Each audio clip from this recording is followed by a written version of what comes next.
Today's show is sponsored by Okta, the leading independent identity solution. Okta provides best-in-class authorization so your customers and workforce can safely access what they need most right when they need it from anywhere. Organizations around the world trust Okta's Identity Cloud to sign in, authorize, and manage users, whether it's employees, contractors, partners, or customers. And with Okta's developer tools, you'll never have to build authentication again. Our customizable code blocks are flexible and future-proof with easy-to-use APIs and SDKs, so you can do less coding and more shipping.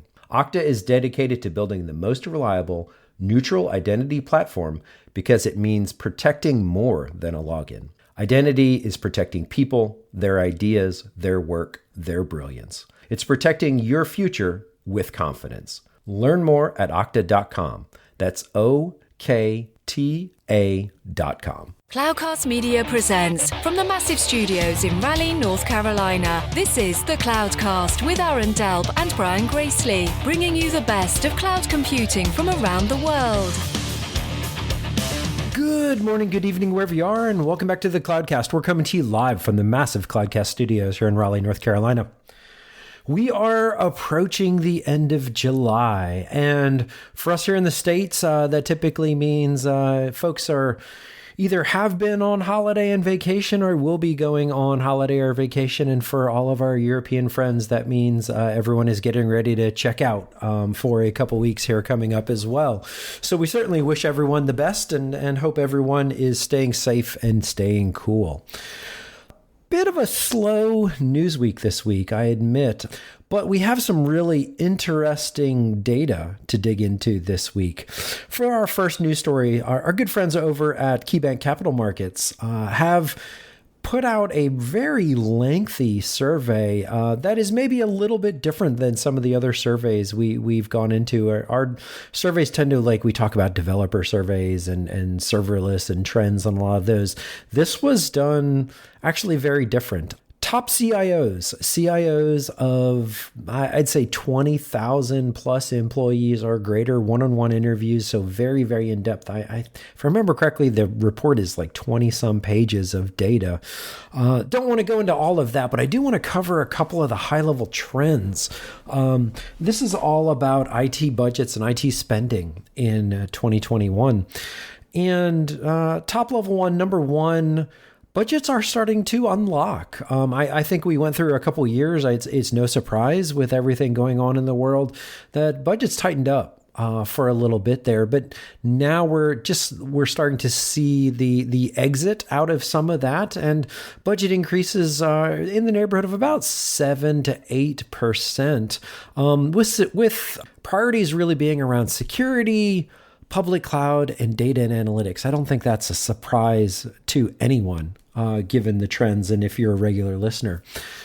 Number two is about working from home, and where are we going to settle out? Of course, we had this huge wave of work from home, work from anywhere last year.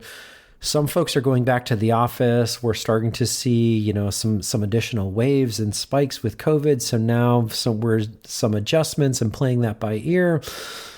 But everyone is kind of expecting, what is long-term going to look like? It's probably going to be different. Pre-COVID, we were looking about 20% of employees worked from home at any given time, and that may bump up to 40%. We might move into more of a hybrid model going forward. And by the way, this is what I do in my day job, and that's exactly what I'm seeing in talking to my customers as well. Number three is all about IT labor and the job market. It is a hot job market right now. I don't know if this was going back to the previous one of everyone was working from home and everyone's been kind of pent up, but it is, we're seeing a lot of transitions, a lot of folks changing companies, a lot of folks changing roles, and really deciding it's time for a change going forward, which is a great aspect for all of this. Now, there is a downside to all of it. The downside is because of this, you lose time in IT projects, whether it's on the vendor side, whether it's on the customer side. Some IT projects are getting pushed out, causing at sometimes some risk to the businesses as well. So good for everyone personally, but maybe a little bit of a bump in the road for some of the larger businesses. Now, moving on to story number 2 for the week. And this comes from the FASA. And this is all about, this has been a big thing, and we covered in Cloud News of the Week, GitHub Copilot. And they're, what if you're not familiar with it, it's machine learning based programming assistant. So it will effectively help you code. Well, it's kind of come up, okay, what does that mean? Where does the code come from? Since it is machine learning, we had to train the models, and it's been trained in public code. What are the licenses around that? What if it was copyleft software? So lots and lots of questions and issues that's still being resolved. And this article goes into 2 things in particular. Number 1, does GitHub need permission? If you check your code into GitHub, what kind of rights have you given them? Do you give them permission to then go use that code for Copilot? And number 2, what if that, even if it is public code, what if it's covered by a very strong copyleft license, GPL, for instance?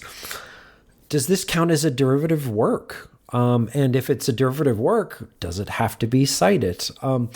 And so there is, I won't go into all the details here, but I will simply say that, the summary version of all of this is if you're checking code into GitHub, as part of the user agreement, you agree to let them use that to improve and introduce future products.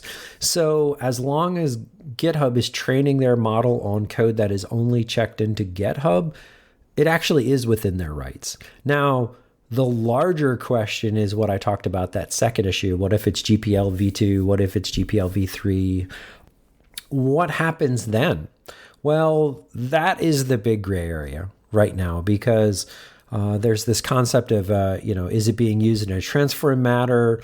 And what about fair use and copyright infringement? And that's probably going to end up going to a case-by-case basis, and how much of that code is being used as well. So still developing story, super interesting. This is one of those products that kind of came out there and really caused a lot of buzz and a lot of questions as well. And those questions are being resolved over time. For our third and final article this week, Microsoft very quietly released its own Linux distribution. This is the one that is used in Azure. It is, of course, then a server-based Linux distribution. This isn't Linux desktop or anything like that. But they kind of threw the code out there, and it made a bit of a splash. And the idea being there is it's very lightweight. You can run containers on it because it is lightweight. A minimal amount of services, designed to be more secure because it has a limited attack surface. And it's good to see Microsoft really kind of reach out and continue not just transforming into a cloud company, but transforming away from what they've historically been known for, which is, of course, Windows and Office 365. So if you want to take an interest in that and want to go check it out, the link will be in the show notes. And with that, we're going to wrap up Cloud News of the Week. Right after the break, we have John Pritchard, VP of Product and Developer Ecosystem at Okta, talking about identity management for developers. Today's show is sponsored by Datadog, a real-time monitoring platform that unifies metrics, logs, and distributed request traces from your cloud containers and orchestration software. Track the health and performance of your dynamic containers, apps, and services with rich visualizations and machine learning-driven events. Datadog's Cluster Agent streamlines data collection from large container clusters and allows you to autoscale Kubernetes workloads based on any metric you're already collecting with Datadog. To start monitoring your container clusters, sign up for a free trial today, and Datadog will send you a free t-shirt. Visit datadog.com/cloudcast to get started. That's datadog.com/cloudcast. Today's show is sponsored by Spot from NetApp, the cloud automation platform that makes it easy to deliver continuously optimized infrastructure at the lowest possible cost. Spot helps customers get the most out of their cloud investments by automating cloud infrastructure to ensure performance, reduce complexity, and optimize cost. Their machine learning and automation scale to exactly meet application needs using the most efficient mix of instances and pricing models, eliminating the risks of over-provisioning and cloud waste. Best of all, their software works with leading cloud platforms, services, and tools so that you can simplify and automate your cloud infrastructure wherever your workloads and applications run and however you run them. Discover how leading companies, from cloud-native startups to global enterprises, are automating, simplifying, and optimizing their cloud infrastructure with Spot by NetApp. Check them out at spot.io/cloudcast, where you can find more information, quest a demo, or even start a free trial. That's spot.io/cloudcast. And we're back. And folks, sometimes we dive into all sorts of unusual and unique technologies, and then sometimes we sort of have to come back to things that are really, really core to what we do every single day, core to how we build applications, how we interact on the internet, and so forth. And today we're going to kind of dig into one of those topics, which is we're going to dig into something that sometimes we don't always think about, but we know it has to be there, and that's authentication. And we thought, well, if we're going to dive into that as it impacts all sorts of aspects of how we build applications and interact with our customers, why not go off and talk to some folks who live and breathe this every day and the experts at it. So very excited to have John Pritchard, who is Vice President of Product and Developer Ecosystems at Okta. Okta, a good friend to the show. John, welcome to the show. Great to have you on. Brian, great to be here. Thanks for having me. Yeah. So before we dive into, all the things that Okta does around authentication and things that, companies and customers should think about, give us a little bit of your background and then kind of the areas that you focus on today for Okta. Yeah, sure. So I actually come from a developer platform background. At Okta, I lead our product for customer identity as well as our developer ecosystem. Prior to Okta, I spent many years at Adobe, helped founding their developer ecosystem around Adobe I/O. Did much work with APIs, events, have done a fair amount of investment in open source, help co-launch Apache OpenWhisk, which is a serverless compute framework with the Apache Foundation, and have been in the developer space as an ex-developer myself. Very cool. Very, very cool. Well, look, let's start by sort of talking about sort of the scope and breadth of the types of things that Okta delivers. I know folks, hear some of the ads from time to time, but Okta in and of itself delivers a ton. You had a massive acquisition with Auth0 not too long ago. Kind of give us a scope of what are all the things that companies need to be thinking about technology-wise in terms of the authentication space. Yeah, so Okta was founded in the early 2000s, right as the rise of SaaS was beginning. The two founders had worked together at Salesforce, and they had saw a lot of the challenges of just getting enterprise systems to connect, and they saw how difficult identity was playing in that connectivity. Our space is largely focused on sort of three major categories as we think about it. There's the workforce, which you can imagine as the employees or agents within your business. There's the customer identity, which are your end customers. And these can be consumers like in a B2C setting that you're marketing or selling to. These could be businesses or partners in a B2B setting. And we would have scenarios where we are working with like government agencies and really they're trying to connect with their citizen constituency. Sure. The last area of identity, which is sort of like the emerging space, is this space of machine identity. And here is where we're seeing this, big unlock with cloud native of microservice to microservice connectivity, and how do you sort of deal with that problem space when you're in a sort of zero trust environment? Right. Now, you beyond sort of looking after products and so forth, you're also, as you mentioned, developer background, work with the developer ecosystem. If I'm an application developer, like how much around authentication and identity do I need to think about? Where does it make sense for me to really kind of dive into it? Does it, adds value to the application versus, I should be sort of looking to, leverage a service like Okta provides so that I don't have to think about that? Like what's the mindset that developers should sort of have around this space? I think it's a really great question. And I think this is where this, identity has become a very interesting space. It's easy as a background to think about identity and sort of equate that with security. And there's very much a security aspect to that. Sure. But there's a whole aspect of customer experience and privacy and how do you deliver that sort of triangle of capabilities to your end customer. We often think about identity today as a part of the customer journey. And if you imagine, a big brand like a JetBlue or an MGM, they're really trying to establish a relationship within customers. And part of that is encouraging someone to sign up for an account, establish that relationship.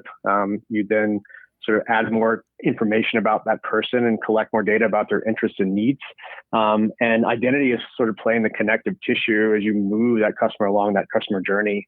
So customer experience becomes really important. Managing people's privacy preferences and the things that they are consenting to and not to are sort of another major aspect. And doing that all in sort of a secure fashion and giving everyone peace of mind. Yeah. And typically, in those things, and I think everybody listening to this can relate to that. They've gone to a hotel, they've been on the airlines, they've worked with their favorite company, and they give a certain amount of information to them. Where's the line get drawn between what Okta provides or what they store and manage and secure versus what the customer typically or the company providing that service, the hotel, the airlines that they keep? Like where does the line sort of get drawn there? Yeah, there's sort of two major interest areas. I think one on establishing peace of mind and trust is largely around the security aspects. And here's where we get into, the areas of sort of verifying that you are who you say you are, and then giving you access to the things that we know that you own. So the areas of multi-factor, and we think about that as, things that like answers to questions and passwords, things that you might possess, like a key or your phone, and then things that are sort of inherent to you. And this is the whole biometric space, where you're really deeply connected with like facial recognition and fingerprints. That and the consent side of the equation, which is the things you've asked to be aware of or to share, and the things that you've asked to not. Very fine line, I think, like a lot of brands and enterprises are trying to do that so that the experience feels welcoming to that customer, that they feel like they feel trusting of that brand to give them information. And then they're managing those consent preferences through that entire customer experience. Gotcha. If we dig down on that just a little bit deeper, can you walk us through some of the common sort of access and application patterns so you kind of have a better sense of like, where does authentication, identity, access management, where do those come into play? So, obviously we all know that thing you go to the website, it says, hey, how would you like to log in? Maybe it's an email address or a Google account or an Apple account. But like beyond those things, what else is coming into play, maybe behind the scenes?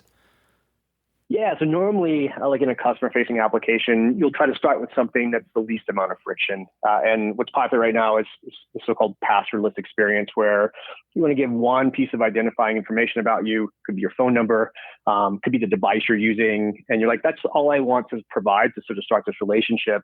And then generally, this is this progressive profiling set of experiences that happen where you and that firm or that brand interact more, and you provide more information about yourself. So now you're providing the rest of your name, perhaps your email address for getting contacted, starting to get into some of the things that you're interested in and some of the things that you want to make sure are remain private.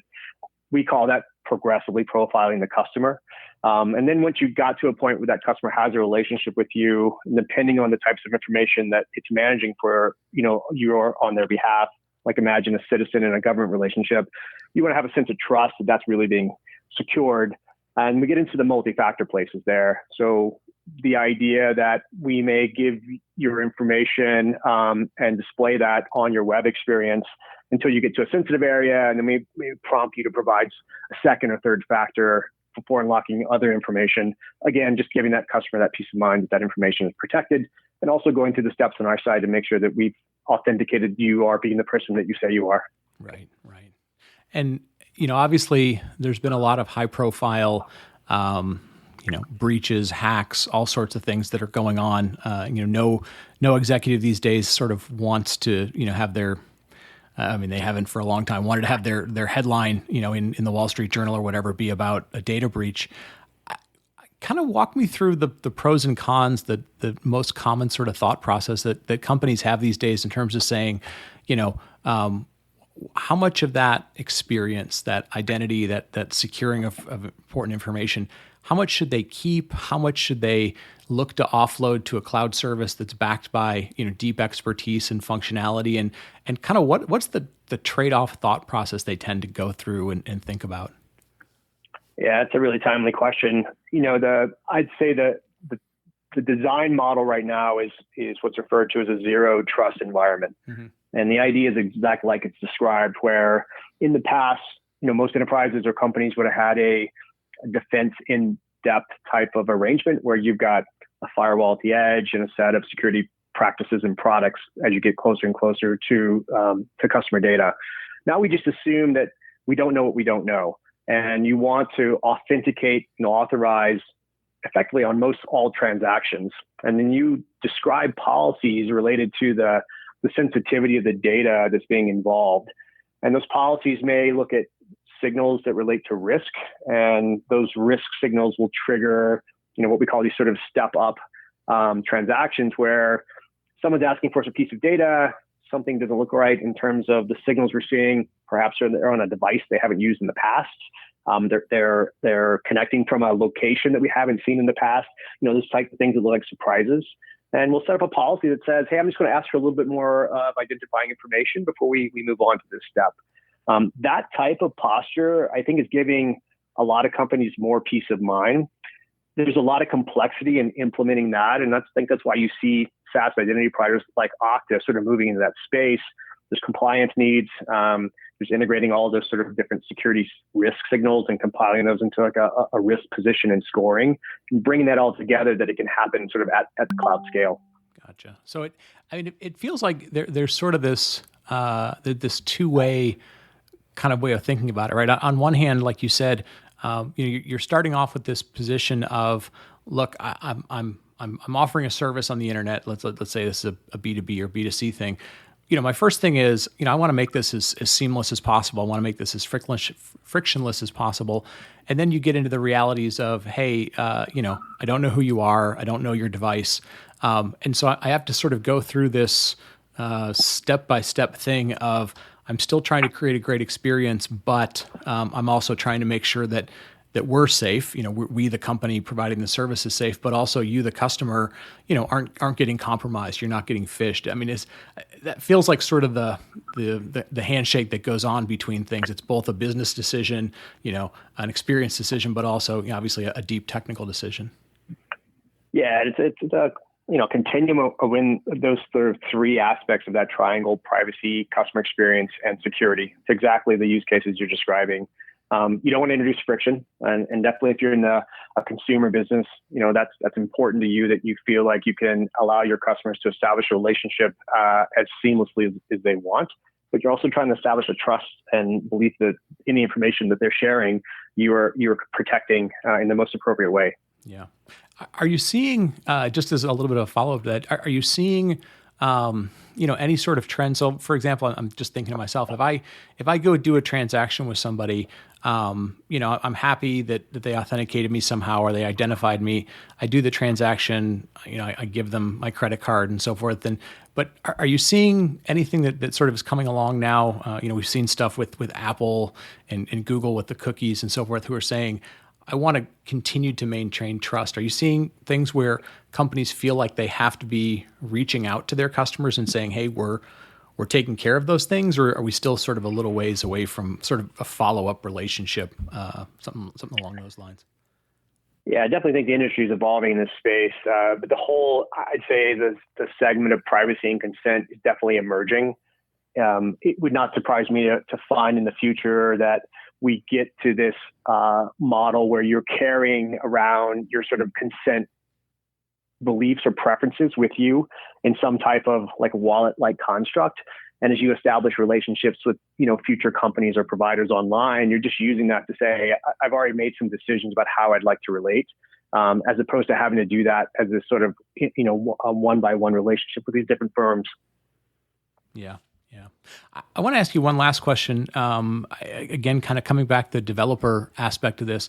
So I'm an application developer, or maybe, I'm a team, we're building some things, maybe microservices. Like, how much, as they interact with Okta, how much do they have to be security experts? How much Do you simply provide them, a set of APIs that are like, hey, here's an authentication API, here's an identity? Like, where's that line sort of drawn between them thinking about, the business logic that they're creating and what they have to think about security versus what they offload to you security wise? And obviously there's layers to that, but kind of how much of a security expert do I have to be as a developer, or how much do you offload for them?